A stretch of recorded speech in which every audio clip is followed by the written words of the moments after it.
મારા બાપ કરોડપતિ છે એટલે હું પણ કરોડપતિ છું.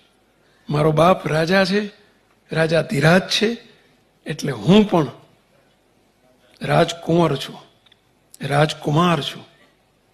હું કોઈ સામાન્ય વ્યક્તિ નથી. એમ મહારાજ એમ કહે છે કે મુझे कौन मिला है, મને આવા સર્વોપરી સ્વામિનારાયણ ભગવાન મળ્યા છે.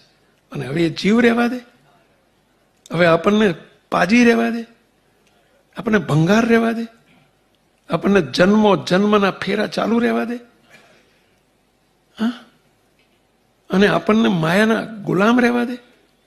જ્યારથી એ મળ્યા ત્યારથી મને એમનો અનાદિ મુક્ત કરીને મને મૂર્તિમાં રાખી લીધો છે. એમણે પોતાનો કર્યો છે. આથી મુझे कौन मिला है અને મુझे कैसा किया है, મને